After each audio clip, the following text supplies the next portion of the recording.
Mari kita buka Alkitab kita dari Lukas pasal 10 ayat 25 sampai 37.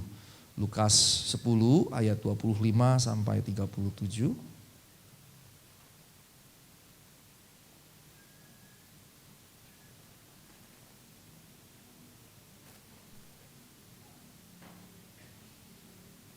Perumpamaan orang Samaria yang baik hati.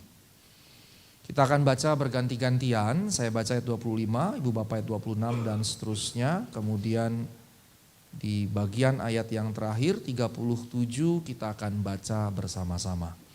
Ayat yang ke-25 saya terlebih dahulu. Pada suatu kali berdirilah seorang ahli Taurat untuk mencoba Yesus, katanya, "Guru, apa yang harus kuperbuat untuk memperoleh hidup yang kekal?"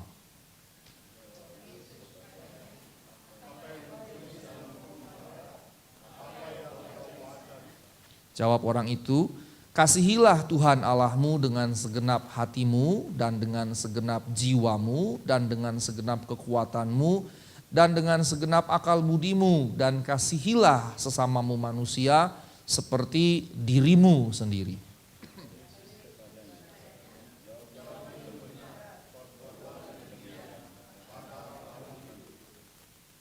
Tetapi untuk membenarkan dirinya, orang itu berkata kepada Yesus, "Dan siapakah sesamaku manusia?"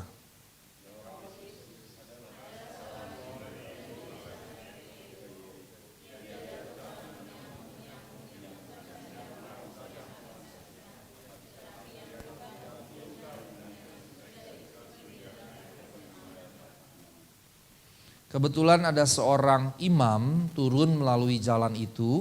Ia melihat orang itu tetapi ia melewatinya dari seberang jalan.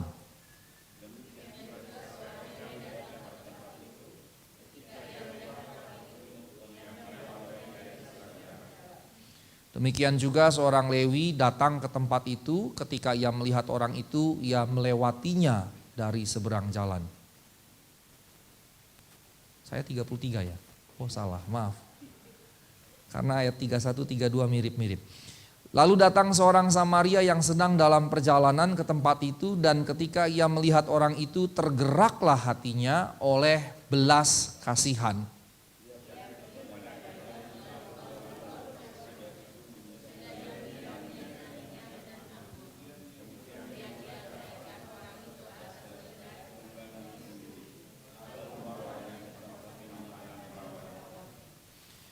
Keesokan harinya ia menyerahkan 2 dinar kepada pemilik penginapan itu, katanya, "Rawatlah dia, dan jika kau belanjakan lebih dari ini, aku akan menggantinya waktu aku kembali."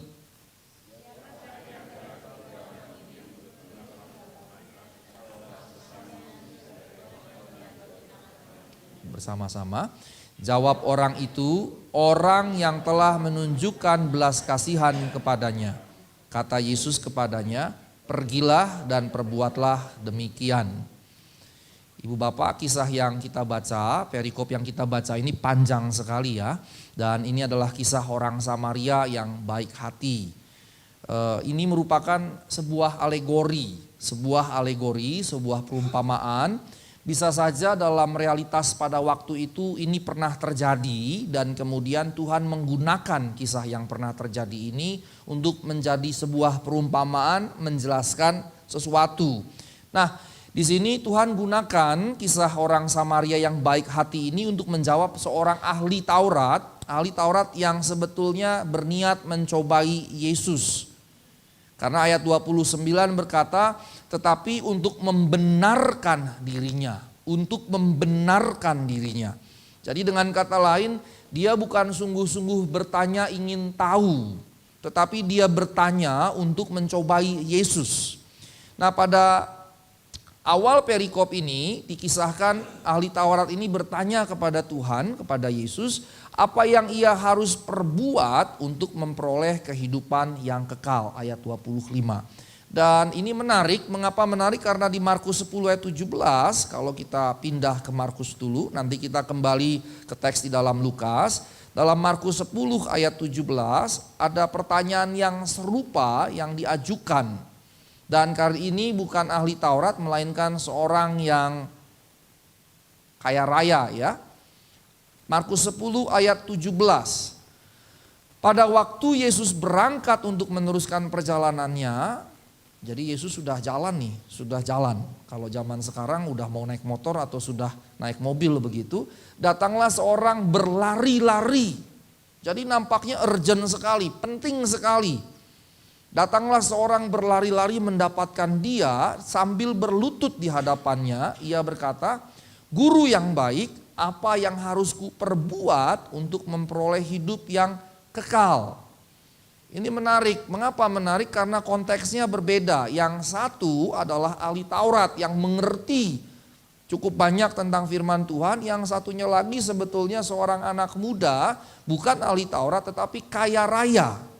Dan Tuhan berkata begini, "Engkau tentu tahu segala perintah Allah, jangan membunuh dan seterusnya." Dia berkata, "Guru, semuanya telah kuturuti sejak masa mudaku." Maka kemudian Tuhan memandang dia, menaruh belas kasihan, menaruh kasih kepadanya, lalu berkata, "Hanya satu kekuranganmu, pergi, jual yang kau miliki, berikan kepada orang-orang miskin, maka engkau akan beroleh harta di surga, kemudian datang kemari, ikut aku." Mendengar perkataan itu, Markus 10:22, ia menjadi kecewa lalu pergi dengan sedih sebab banyak hartanya. Orang muda di sini menyatakan dia sejak muda sekali, sejak dulu telah menaati Taurat. Dia katakan, "Saya telah melakukannya." Dan Tuhan katakan, "Ya, tetapi kamu masih punya kekurangan, dan kekurangannya adalah jual semua hartamu, berikan kepada orang miskin, dan baru kemudian mengikut Yesus." Alkitab mencatat orang muda ini kecewa, sedih karena hartanya banyak. Tetapi sebetulnya bukan masalah hartanya yang banyak, tetapi Yesus mau tunjukkan sekalipun dia sudah melakukan hukum Taurat, dia terikat dengan harta bendanya. Dia terikat dengan harta benda. Dan harta benda yang ia miliki justru menjadi penghalang. Menjadi penghalang bagi dirinya untuk mengikut Yesus. Kalau kita refleksikan kepada hidup kita pribadi, sangat mungkin manakala kita mengikut Yesus ada hal-hal yang masih mengikat kita. Masih membelenggu kita yang membuat kita tidak bisa sungguh-sungguh mengikut Tuhan. Bayangkan betapa sempurnanya anak muda ini. Ketika Tuhan berkata di atas, "Jangan membunuh, jangan berzina, jangan mengurangi hak orang, hormatilah ayahmu dan ibumu." Dia berkata, "Semua itu telah kuturuti sejak masa mudaku." Di antara kita mungkin sedikit yang bisa mengalahkan anak muda ini. Di antara kita mungkin sedikit yang mengalahkan anak muda ini. Bayangkan dia katakan, "Semuanya telah kuturuti sejak masa mudaku." Dan dia bukan sedang bluffing, dia bukan sedang menggertak gitu, dia bukan sedang membual. Dia mengatakan apa adanya. Karenanya kemudian Yesus berkata, Yesus memandang dia, menaruh kasih kepadanya. Dan karenanya kemudian Yesus bilang, "Ada satu lagi kekuranganmu. Pergi jual hartamu, kemudian bagikan kepada orang miskin, dan kemudian ikut aku." Dan yang menarik ibu bapak yang terkasih, waktu Tuhan panggil Petrus, waktu Tuhan panggil Andreas, Yakobus, Yohanes, mereka yang sebelumnya adalah nelayan-nelayan, Tuhan cuma bilang, "Kamu ikut aku." Bukan sebuah tawaran, bukan sebuah permintaan, tetapi sebuah perintah. Dia berkata kepada Petrus, Andreas, Yohanes, Yakobus yang dia temui di pesisir Danau Galilea. Dia berkata, "Kalian ikut aku, kamu ikut aku." Tapi di sini Tuhan tidak memberikan perintah, Tuhan memberikan semacam penawaran. "Ada satu lagi kurangmu, jual hartamu, berikan pada orang miskin, kau akan dapat harta di surga, dan kemudian kau bisa ikut aku." Jadi dia diberikan pilihan. Dan ini menarik sekali. Mengapa begitu? Karena Tuhan melihat ini anak muda sebetulnya tulus. Dia berusaha melakukan semua hukum Taurat yang dia pahami. Tapi kemudian Tuhan tunjukkan engkau masih terikat dengan harta bendamu. Mungkin di antara kita sedikit yang bisa menandingi anak muda ini dalam menaati firman Allah. Dan karenanya mungkin saja kita juga punya hal-hal tertentu yang mana kita terikat dengan hal itu. Dan ketahuilah kalau kita terikat dengan hal-hal itu bisa menjadi penghalang bagi kita untuk mengikut Tuhan. Maka ini mengingatkan kita sekalian, adakah hal-hal yang mengikat kita, yang menghalangi kita untuk mengikut Tuhan dalam kepenuhannya. Nah, kembali kepada perikop dalam Injil Lukas, tadi saya bandingkan sebetulnya di Lukas ada pertanyaan yang sama. Apa yang mesti ku perbuat supaya aku beroleh hidup yang kekal? Apa yang harus ku perbuat untuk beroleh hidup yang kekal? Kemarin hari Sabtu saya memimpin sebuah kelas teologi awam di gereja Protestan, gereja Kristen Protestan Indonesia jam 2.30. Paginya saya mimpin English Fellowship di gereja Kristen Indonesia di Samanhudi. Nah, waktu saya memimpin kelas teologi awam untuk GKPI, saya menjelaskan tentang dalam dunia modern disebut ekoteologi. Bagaimana kita berteologi tetapi yang membawa hal yang positif bagi lingkungan. Maka saya jelaskan misalnya mengapa manusia diciptakan di hari ke-6. Sebab kalau manusia diciptakan di hari kedua, manusia tidak mungkin hidup. Karena di hari pertama Allah baru menciptakan terang. Di hari kedua Allah memisahkan air di bawah, air di atas. Kalau manusia diciptakan di hari kedua berarti air masih berantakan di mana-mana. Manusia tidak mungkin hidup. Kalau Allah misalnya menciptakan manusia di hari ketiga, manusia juga tidak bisa hidup. Mengapa? Karena di hari ketiga Allah menciptakan tetumbuhan. Kalau Allah menciptakan manusia di hari ketiga, kita makan dari apa? Kemudian kalau Allah menciptakan kita di hari keempat, Allah menciptakan di hari keempat matahari, bulan dan bintang. Matahari untuk penerang bagi siang, bulan dan bintang untuk penerang di malam hari. Kalau kita yang diciptakan di hari keempat, kita tidak akan bisa hidup. Mengapa? Karena matahari menjadi pusat gravitasi dari bumi. Kalau mataharinya belum ada, buminya berantakan. Makanya dikatakan waktu Allah menciptakan langit dan bumi belum berbentuk dan kosong. Tohu wafohu dalam bahasa Ibrani yang berarti belum berbentuk dan kacau balau. Ibu bapak coba bayangkan tata surya, kalau matahari belum ada, bumi tidak akan mungkin berputar mengelilingi matahari dan berputar pada porosnya. Bumi yang sudah ada itu kacau balau. Kita tidak bisa hidup dalam kondisi seperti itu. Kalau kita misalnya diciptakan di hari kelima, maka kita tidak bisa makan. Mengapa? Karena babi belum ada di hari kelima. Kita nggak bisa makan babi hong, babi kecap, babi panggang, sate babi, dan babi-babi lainnya. Mengapa? Karena binatang baru diciptakan di hari kelima. Artinya ibu bapak yang terkasih dalam Tuhan Yesus Kristus, saya katakan Allah menciptakan manusia di hari ke-6 karena semua ciptaan di hari pertama sampai hari kelima dibutuhkan untuk menopang kehidupan manusia. Dan karenanya sebetulnya manusia itu makhluk yang terlemah dari semua makhluk yang lain. Karena tanpa yang lain, tanpa ciptaan yang lain kita tidak bisa hidup. Dan karenanya kalau kita paling lemah, kita sebetulnya mesti memiliki respek yang baik terhadap ciptaan-ciptaan yang lain dan tidak berlaku semena-mena terhadap ciptaan-ciptaan yang lain. Nah, kemudian saya menjelaskan panjang lebar tentang ini, kemudian ada seorang peserta yang bertanya, Pak Pendeta, kalau begitu bagaimana dengan surga? Mengapa Bapak Pendeta dari tadi ngomonginnya tentang bumi?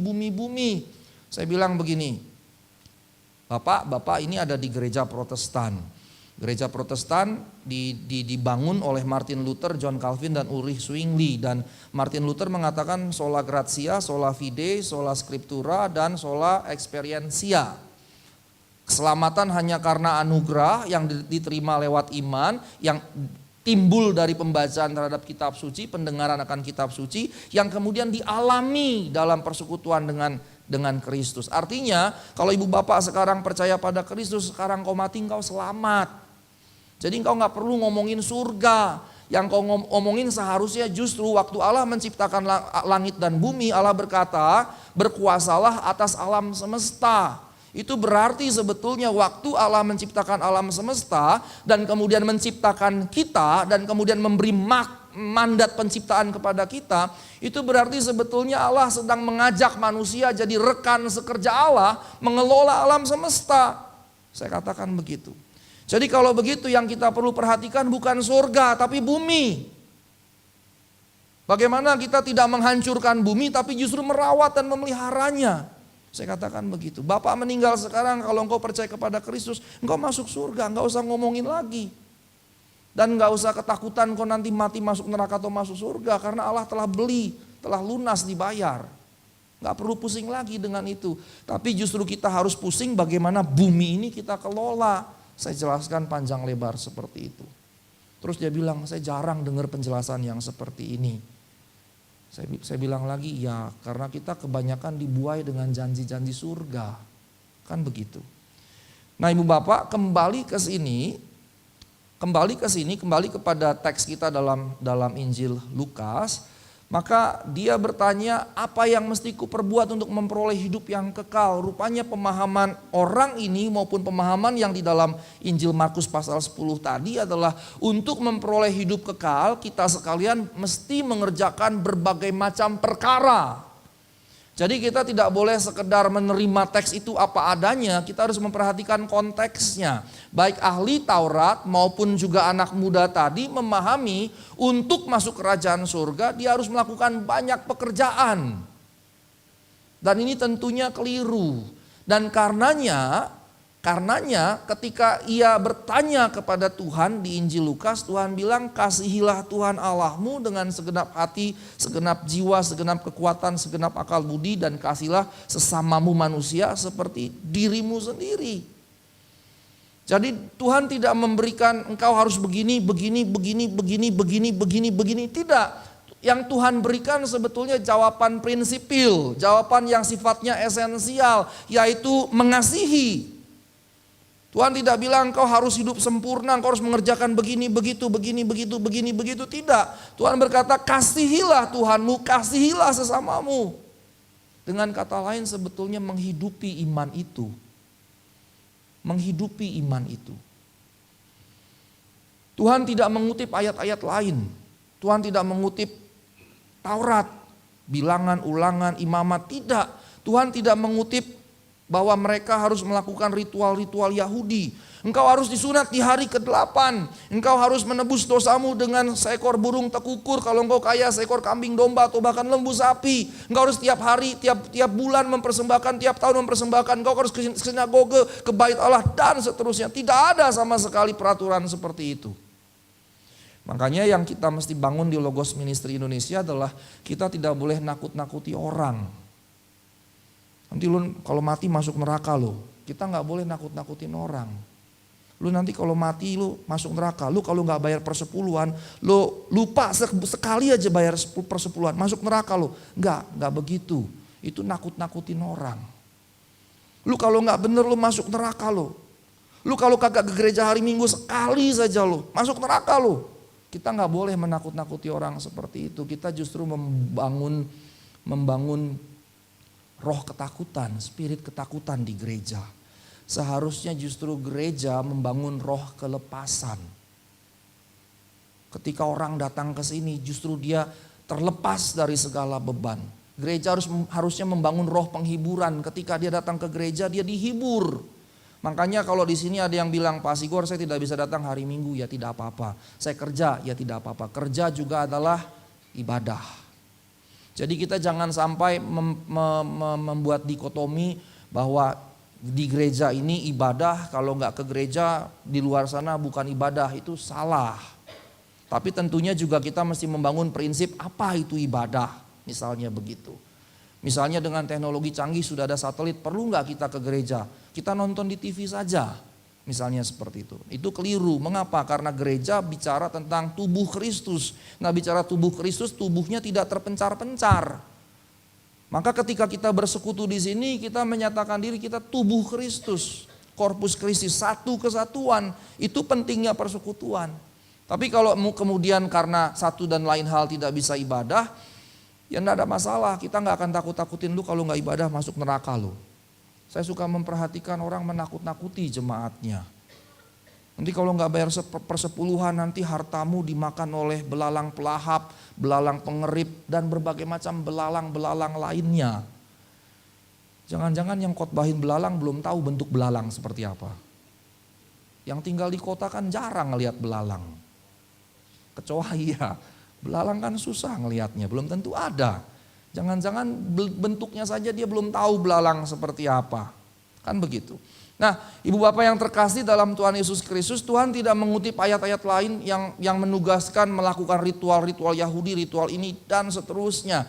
Yang menarik adalah Tuhan justru mengutip inti dari Taurat. Dan ini diambil Tuhan dalam Imamat 19 ayat 18. Mari kita buka Imamat 19 ayat 18.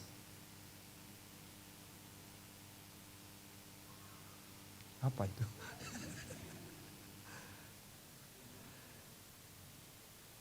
Imamat 19 ayat 18 kita baca bersama-sama ya. 1, 2, 3. Janganlah engkau menuntut balas dan janganlah menaruh dendam terhadap orang-orang sebangsamu. Melainkan kasihilah sesamamu manusia seperti dirimu sendiri. Akulah Tuhan. Nah, pernyataan akulah Tuhan ini menjadi semacam kredo pengakuan iman. Kalau kita mengakui Tuhan adalah Tuhan kita, kalau kita mengakui Yesus adalah Tuhan kita, maka kita harus melakukan ini. Kira-kira begitu. Nah, ini adalah Yahweh, Tuhan besar itu adalah Yahweh. Akulah Yahweh. Maksudnya Yahweh, akulah Tuhanmu, Allahmu. Kalau aku Allahmu, engkau tidak boleh menuntut balas. Kalau aku Allahmu, engkau tidak boleh menuntut balas. Kalau aku Allahmu, engkau tidak boleh menaruh dendam. Mengapa? Karena itu bukan sifatku. Kira-kira begitu. Dan yang menarik ibu bapak ini diambil dari Imamat. Kasihilah sesamamu manusia seperti dirimu sendiri. Berarti dengan kata lain Tuhan Yesus menganggap inilah core dari Taurat. Inilah core dari Taurat itu. Dan yang kedua Ulangan 6 ayat 4 dan 5. Kita akan baca lagi bersama-sama. Ini adalah juga kredo pengakuan imannya orang Israel. Ayat 4. Shema Yisrael, Yahweh Elohim, Yahweh Echad. Itu bahasa Ibraninya. Jangan dipindahin dulu ke ayat 4. Shema Yisrael, Shema itu dengarlah, dan kata Shema kemudian jadi semacam istilah yang kokoh terkait pengakuan iman orang-orang Yahudi. Shema, kemudian Yisrael itu bukan yang mencalonkan presiden dari sebelah ya. Shema Yisrael, susah orang politik cepat banget responsnya. Kemudian dikatakan Yahweh Elohim, jadi Tuhan besar itu adalah Yahweh. Yahweh Elohim, Yahweh adalah Allah kita. Yahweh Echad, Yahweh itu Esa. Kemudian ayat yang kelima, setelah menyatakan Allah itu Esa, bahwa Yahweh itu Allah orang Israel, kasihilah Tuhan Allahmu dengan segenap hatimu dan dengan segenap jiwamu dan dengan segenap kekuatanmu.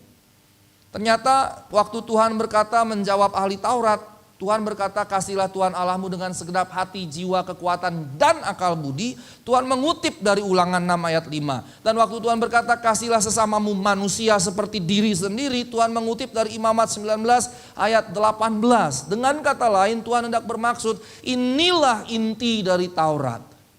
Inilah inti dari Taurat. Dan ketika si ahli Taurat ini menjawab itu, Tuhan berkata benar jawabanmu. Kalau kita kembali ke Lukas pasal 10 ayat 25. Kalau ibu bapak perhatikan, ini teks menarik sekali. Mengapa? Karena di teks ini yang berkata kasihilah Tuhan Allahmu dan kasihilah sesamamu manusia, itu bukan Tuhan. Di bagian yang lain di Injil Matius dan di Injil Markus yang ngomong kasihilah Tuhan Allahmu itu Tuhan Yesus. Tapi di teks Lukas yang ngomong ini adalah ahli Taurat itu. Berarti ahli Taurat ini cerdas sekali. Mengapa?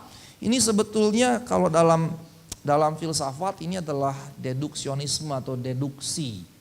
Jadi dia dari semua Taurat itu dia menarik sebuah kesimpulan didaktif begitu, di mana inti dari Taurat mengasihi Tuhan Allah, mengasihi sesama. Ini orang berarti cerdas sekali ahli Taurat ini. Dia bisa menyimpulkan dari 5 kitab tadi, dari 5 kitab tersebut, ternyata prinsipnya hanyalah 2 ini. Ini menunjukkan dia adalah orang yang cerdas. Ahli Taurat ini memang ahli yang cerdas. Nah, Ibu Bapak yang terkasih, Alkitab berkata ketika Tuhan mendengar itu, ayat 28 Tuhan berkata, jawabmu itu benar. Perbuatlah demikian. Perbuatlah demikian. Sangat jarang Ibu Bapak kalau Ibu Bapak membaca teks Alkitab, keempat Injil, ketika Tuhan berdiskusi dengan ahli-ahli Taurat, jarang sekali Tuhan membenarkan jawaban ahli Taurat. Biasanya Tuhan counter, biasanya Tuhan katakan salah, biasanya Tuhan melawan jawaban ahli Taurat. Tapi di sini Tuhan katakan benar jawabanmu. Kalau Ibu Bapak ingat misalnya percakapan Tuhan dengan Nikodemus ketika Tuhan bilang, kamu tidak bisa melihat kerajaan surga kalau tidak dilahirkan kembali. Dan Nikodemus bilang, bagaimana mungkin saya dilahirkan kembali masuk dalam rahim ibuku. Nikodemus juga ahli Taurat, tetapi dia tidak paham yang Tuhan maksudkan. Bahkan kalau kita lihat para rasul, seringkali kalau Tuhan ngajar para rasul nggak mengerti apa yang Tuhan sampaikan. Markus 4 ayat 13 contohnya, kita ke Markus 4 ayat 13.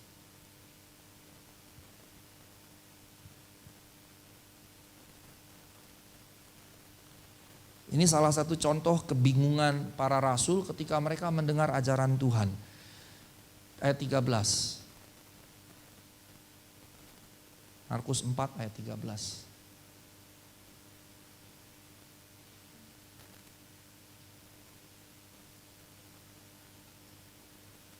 Ini masih ayat 1. Ya. Lalu ia berkata kepada mereka, tidakkah kamu mengerti perumpamaan ini? Kalau demikian bagaimana kamu dapat memahami semua perumpamaan yang lain? Ini adalah percakapan ketika Tuhan bicara tentang perumpamaan tentang tanah. Tapi kemudian mereka tidak mengerti, Tuhan tanya artinya apa. Dan kemudian inilah respons Tuhan. Kamu gak mengerti? Kalau begitu, kalau yang ini saja kamu gak mengerti, berarti ini yang mudah sebetulnya. Bagaimana dengan perumpamaan-perumpamaan yang lain? Nah Ibu Bapak, saya bandingkan si anak muda, si ahli Taurat ini dengan Nikodemus dan dengan para rasul untuk menunjukkan ketika ahli Taurat ini berkata bahwa intinya adalah mengasihi Allah dan mengasihi sesama, ini berarti seorang yang sangat cerdas, bisa mengerti dengan luar biasa seperti itu. Nah ahli Taurat ini kemudian bertanya kepada Tuhan, lalu siapakah sesamaku manusia? Karena tadi di ayat yang dikutip dari Imamat dikatakan di Lukas 10 ayat 27, kasihilah sesamamu manusia seperti dirimu sendiri. Maka dia bertanya, siapa kalau begitu sesamaku manusia? Nah untuk menjawab ahli Taurat ini, Tuhan Yesus kemudian memberikan perumpamaan tentang orang Samaria yang baik hati. Jadi perumpamaan tentang orang Samaria yang baik hati untuk menjelaskan siapa sesamaku manusia itu? Siapa sesama manusia itu? Maka Tuhan bercerita ada seorang turun dari Yerusalem ke Yeriko. Kata turun ini menunjukkan Yerusalem memang ada di atas bukit, sementara Yeriko memang ada di bawah di lembah bukit. Dan jarak Yerusalem ke Yeriko itu sekitar 18 mil atau 25 km, masih bisa dengan jalan kaki tapi cukup lama. Nah dalam perjalanan menuju Yeriko, Tuhan bercerita kemudian datanglah para perampok. Ada seorang Samaria turun dari Yerusalem menuju Yeriko. Di tengah jalan muncul para perampok yang merampok habis-habisan, bahkan memukulinya sampai setengah mati. Setengah mati berarti setengahnya lagi masih hidup kan gitu ya. Setengah mati berarti setengahnya masih hidup. Berarti ini sekarat kira-kira begitu. Dan ditinggalkan di jalanan, ditinggalkan di jalan tersebut. Nah kemudian Lukas 10 ayat 31 berkata, mari kita baca. Kebetulan ada seorang imam turun melalui jalan itu. Ia melihat orang itu tetapi ia melewatinya dari seberang jalan. Ini bayangkan Ibu Bapak kalau bisa berimajinasi, bayangkan di sebelah sana ada orang sekarat, kemudian imam, ini imam bukan orang biasa, bukan jemaat biasa, ini kelasnya pendeta. Pendeta lewat, kemudian ada orang sekarat di situ, Dia bukannya lewat di situ, dia lewat seberang jalan. Dia lewat seberang jalan. Menghindari tanggung jawab. Ayat 32 kemudian dikatakan seorang Lewi datang juga. Dan ketika dia lihat di situ dia lewat seberang jalan juga. Dan ibu bapak ini menarik. Mengapa menarik? Rupanya ada semacam peraturan Yahudi terkait hal ini. Kita buka Ulangan 22 ayat 1 sampai 4. Ulangan 22 ayat 1 sampai 4. Kita baca berganti-gantian lagi ibu bapak ya. Saya ayat 1, ibu bapak 2 dan seterusnya sampai ayat 4 saja. Baik, ayat 1. Apabila engkau melihat bahwa lembu atau domba saudaramu tersesat, janganlah engkau pura-pura tidak tahu. Haruslah engkau benar-benar mengembalikannya kepada saudaramu itu.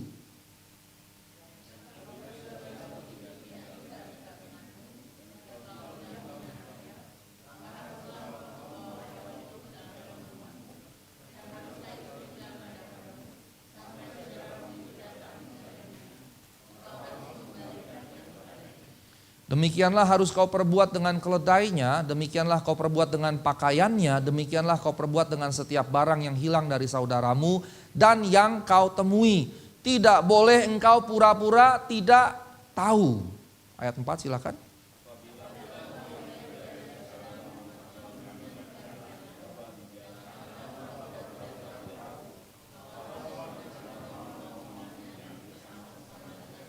Perhatikan ayat ini. Dan ini luar biasa hikmat yang ada di ayat-ayat ini. Ini ditulis kira-kira antara 16 abad sebelum Masehi sampai 10 abad. Jadi antara 1600 sampai 1000 sebelum Masehi. Ini kalau bicara tentang Musa jadi 16 abad sebelum Masehi. Kalau disusun segala macam sangat mungkin abad 11, abad 10 sebelum Masehi. Jadi hukum ini usianya 3600 tahun.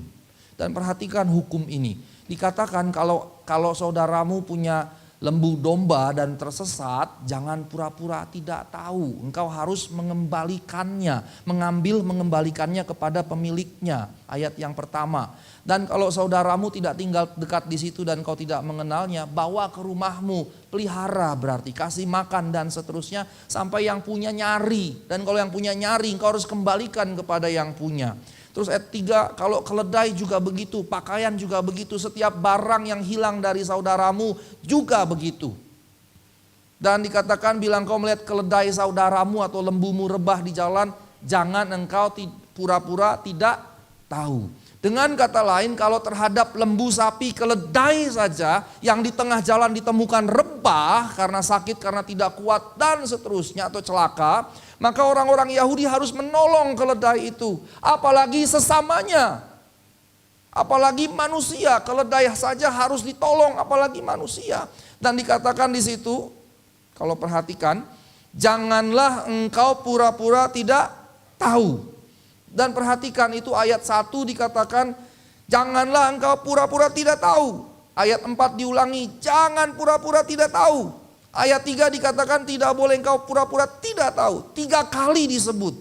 Berarti ini penting sekali. Penting sekali bagi orang Yahudi untuk tidak boleh pura-pura tidak tahu. Jadi dengan kata lain kalau kita kembali ke konteks di Lukas tadi, orang Samaria yang baik hati tadi, orang yang dirampok tadi, celaka di situ, imam dan Lewi tadi waktu lewat harusnya menolong. Tapi ketika mereka berjalan di seberang, mereka pura-pura tidak tahu. Seakan-akan gini, saya kan tidak tahu, saya tidak punya tanggung jawab menolongnya. Tapi ternyata mereka juga salah, bahwa Alkitab Taurat sudah mengatakan tidak boleh pura-pura tidak tahu. Sehingga mereka melanggar sebetulnya Taurat. Nah, kalau kita buka lagi Keluaran 23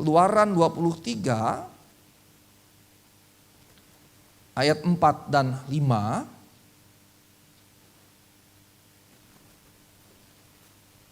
Kita baca lagi bersama-sama ya.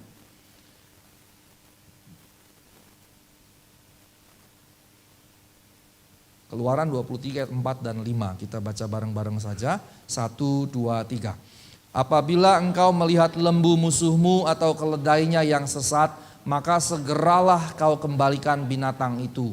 Apabila engkau melihat rebah keledai musuhmu karena berat bebannya, maka janganlah engkau enggan menolongnya. Haruslah engkau rela menolong dia dengan membongkar muatan keledainya.